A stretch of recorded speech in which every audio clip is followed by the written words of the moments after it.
Cette recette de cookies est de loin la meilleure que j'ai essayée de toute ma vie. Après quelques heures, il n'en nous restait plus. Ce sont des cookies à la pâte à tartiner El Morgiane. Ils sont décadents, moelleux et fondants en bouche. En plus, quoi de mieux que des cookies pour faire plaisir à tout le monde. Ils seront prêts en un clin d'œil. C'est parti! Alors premièrement, pour fourrer plus facilement nos cookies, on va commencer par mettre notre pâte à tartiner 30 minutes au congélateur. Donc j'ai disposé ma pâte dans un moule à glaçons, mais vous pouvez la mettre sur n'importe quoi, comme par exemple du papier cuisson. Ensuite, dans un bol, on va mettre 120 g de beurre pommade ainsi que 100 g de sucre brun. D'ailleurs, vous pouvez utiliser n'importe quelle pâte à tartiner de votre choix ou bien n'en mettre aucune, la recette restera quand même incroyable. On saisit notre fouet, puis on va bien mélanger le tout jusqu'à obtenir une crème homogène. Quand c'est fait, on va y ajouter la petite pincée de sel pour rehausser les saveurs ainsi qu'une cuillère à café d'extrait de vanille.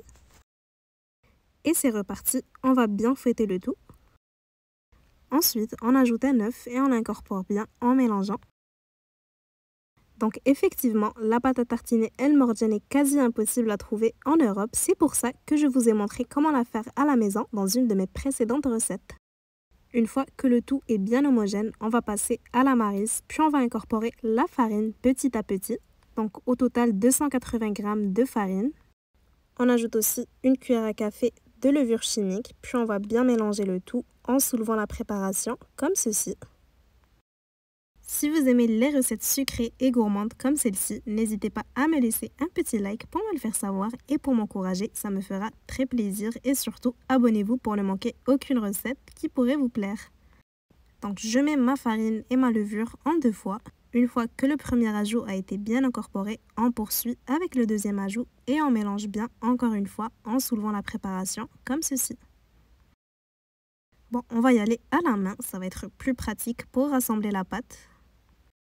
J'aimerais beaucoup savoir en commentaire ceux qui ont déjà goûté du El Morgiane, qu'est-ce que vous en pensez? Personnellement, moi, j'aime beaucoup. J'aimerais aussi un peu savoir qu'est-ce que vous pensez de la polémique qu'il y a eu suite à son interdiction. Une fois la farine bien incorporée, on va faire un délicieux mélange de pépites de chocolat noir mi-sucré ainsi que 50 g de chocolat au lait coupé grossièrement. Donc que ce soit au niveau de la texture ou du goût, le mélange est tout simplement parfait. Donc 100 g pour les pépites de chocolat noir et 50 g pour le chocolat au lait. Vous pouvez aussi décider de ne mettre qu'une seule sorte de chocolat, il n'y a pas de souci. On va bien mélanger à la main jusqu'à répartir le chocolat de partout. On rassemble bien la pâte, puis on va filmer au contact. On réserve au réfrigérateur une trentaine de minutes, ça va être beaucoup plus facile pour le travail de la pâte. Après que la pâte à cookies est bien durcie au réfrigérateur, on la récupère, puis on va couper des petits morceaux d'environ 75 g. Donc ces ingrédients nous donneront 9 cookies. N'hésitez pas à multiplier ou à diviser les quantités selon vos besoins. Je vous conseille quand même d'en faire plus car ils partiront très rapidement. On va former des jolies boules avec tous nos morceaux de pâte. Ensuite, on va former un creux au milieu, puis on va venir y disposer de la pâte à tartiner. On ferme le creux, on roule le biscuit à nouveau et on va aplatir légèrement.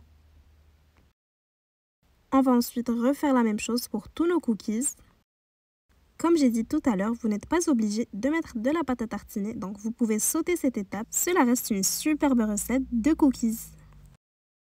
Et pour le dosage, je mets une cuillère à soupe, une cuillère à café de pâte à tartiner par cookie, mais ça reste libre à vous de doser selon vos goûts. Donc une fois tous les cookies bien fourrés et bien formés, on va pouvoir passer à la cuisson. Donc on va mettre dans le four préchauffé à 190 degrés. On va les laisser cuire pendant 12 minutes. Et voilà le résultat, nos cookies sont déjà prêts. Je ne vous parle pas de toute l'odeur qu'on sent dans la cuisine et le goût est encore plus magnifique. Je vous laisse voir à quel point l'intérieur est décadent. En tout cas, il ne nous reste plus qu'à nous régaler. J'espère vraiment que la recette vous aura plu. Si c'est le cas, n'hésitez pas à la liker et à la partager avec vos proches. À bientôt pour de nouvelles inspirations.